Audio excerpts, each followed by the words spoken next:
Okay. Sorry about that. All right. So let's get on to part 2 of chapter 5. Let's talk about the brain. So in the last lecture, I talked to you about the axon, kind of like an electrical cord. So that's what you're seeing here. You're seeing the axon and then the myelin sheath. And this is what does everything. This is why it's so important, this piece of it. We are not going to in depth about parts of the brain and things like that in the following slides. You will get that in depth in your intro psych class that you have to take. So I know you'll get that, which means I'm not going to take too much time. There are specific things that I want you to understand and know with regard to this aspect and child development, sort of the pieces that are most important to us at this point. This is one of them, okay? This is one that you really should understand. So what you see the synapse on the cell body, you see the synapse on a dendrite.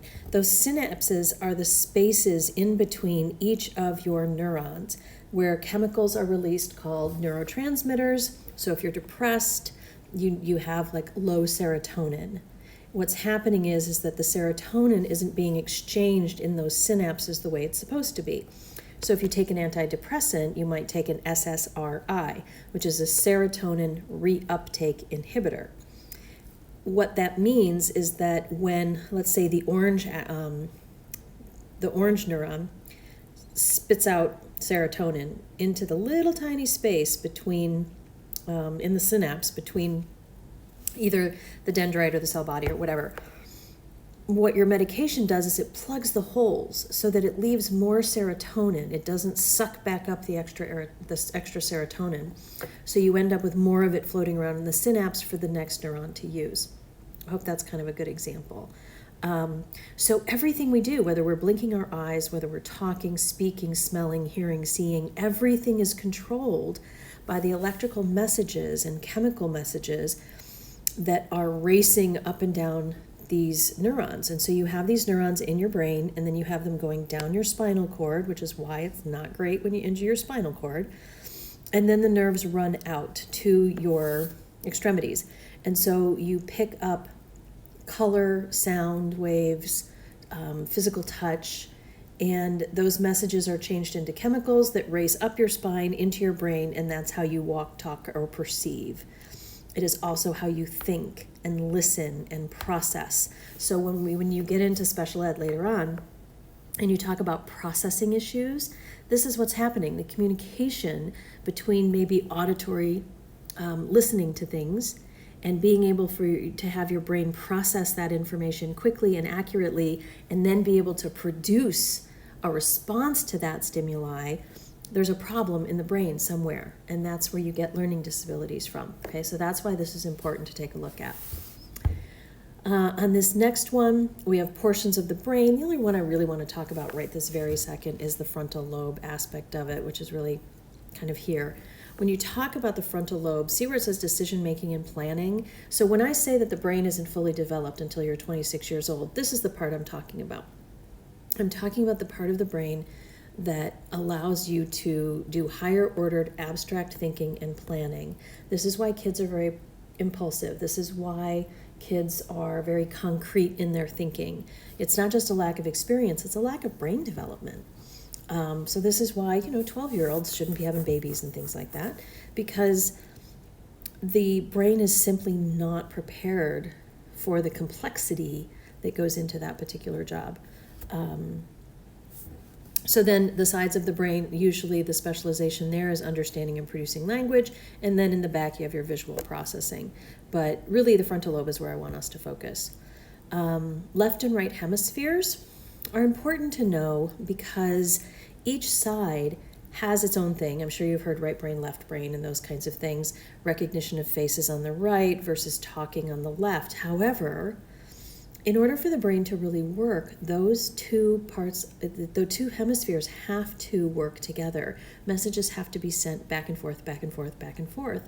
And some people have trouble with this.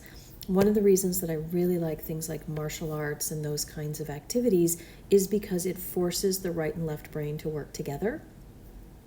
And so you get a lot of extra cognitive practice in that area. So always look for things that utilize, like activities for kids and things that utilize both sides of the brain. So maybe it's a visual processing that has to do with math. So I hope that makes sense, right? Like, so if you're doing math, but you're working with blocks, then you're using both sides of the brain. Okay, so on these pages, the thing I really want you to focus here on is synaptic pruning, the myelination, obviously, and the sensitive periods. So the sensitive period, I just want you to know what it is and appreciate it, because the sensitive period we're most concerned about with regard to diagnosis and things that impact learning are the learning language, the critical period for learning language, and some of the critical periods for learning, like numbers and counting and things of that nature. So synaptic pruning, what I want you to understand about that is that, you're going to have those kids in preschool that like can name every dinosaur. Usually those skills are rote memory skills and are not well integrated. And you will find those kids going into kindergarten, and when they're really ready to learn about dinosaurs, a lot of that rote memory, early impressive stuff to parents gets pruned off because it is not, it's almost it's so early verbal that it doesn't have good integration at different points of the brain, right? So the memory traces aren't complex, they're very simplistic.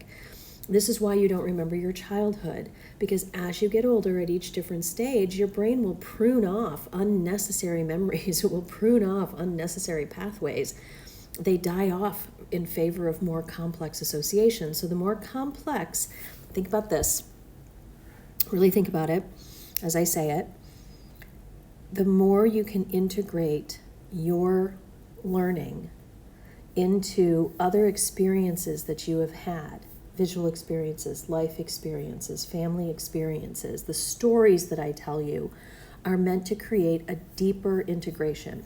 So more neurons are involved in the encapsulation of those memories and that knowledge so that you can call on it easier and that you don't forget it, because it's not sort of a wasted rote memory sort of thing off to the left, that can be pruned out for the sake of something more integrated and I don't want to say important, but just more integrated into the complexity of the neural network. Okay.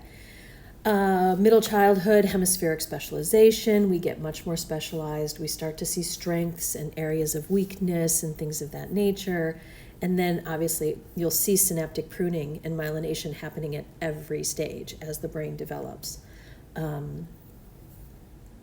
A temporary imbalance between reward centers and inhibitory centers. I think the easiest way for me to say that is that in adolescence, the more primitive part of the brain, there's a lot going on with hormones and all of that other stuff, and the frontal lobe not being completely developed, which is in your inhibitory center, right? So it's not as developed, so you get a lot of acting out. That's what that means. Okay, so circuitry or structural damage to the brain, you can have genetic disorders like a Down syndrome. You can have fetal alcohol syndrome because of the mother's alcohol use, illness or stress during pregnancy. There are studies coming out of the Yale Child Study Center that show that stress in the mother creates stress in the child, and stress in the child changes brain development and sets kids up lifelong for having anxiety issues. So early deprivation, not such a great thing. Exposure to teratogens, those are usually medications. That's what they mean. Medications that the mother takes when she's pregnant that can have a negative effect on the development of the infant. And oxygen deprivation at birth, if their cord is wrapped around the neck or those kinds of things that you see in TV and movies, then that can have a negative impact on the development of the infant and the brain. Hang on. Sorry.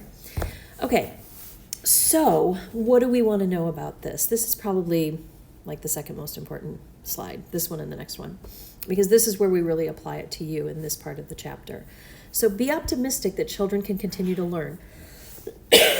You guys have heard me talk before about developmental disabilities and my experiences with them.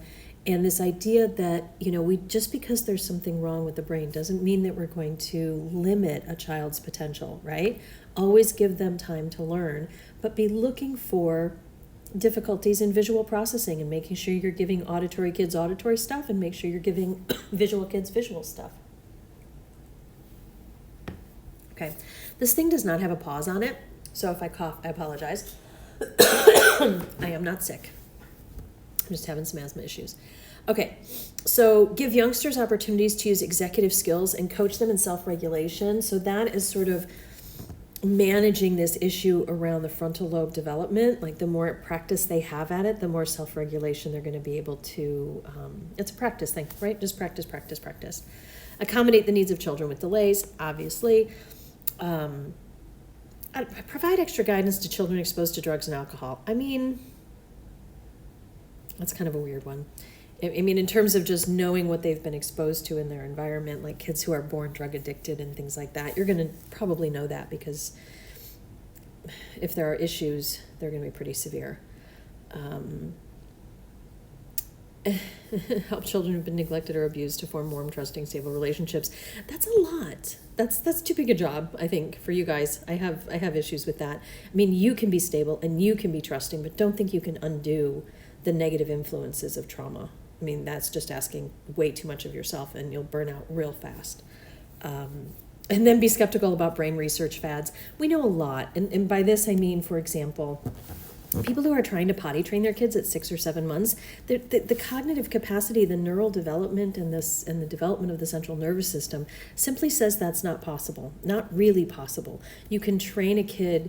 You can train the mother to take the kid to the bathroom on a regular schedule, and so you're likely to get a lot of success that way, but you're not really getting body mastery or toilet mastery at that point from just a biological perspective. It's just not there, and flashcards are useless because they don't integrate knowledge left, right, brain, and so you get a kid with rote memory who is going to get rid of that stuff anyway when they actually try to learn to do actual math, if that makes sense. So take home message.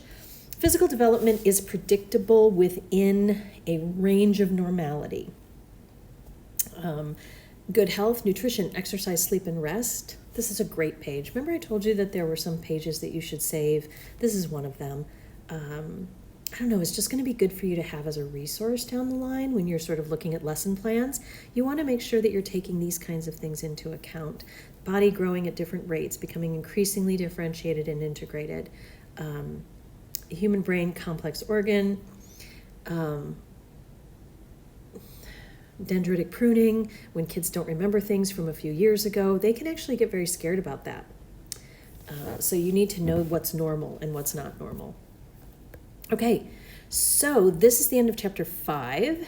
I think the timing works out good. I think I'm going to try and do each chapter in two videos, and we'll kind of see how that goes.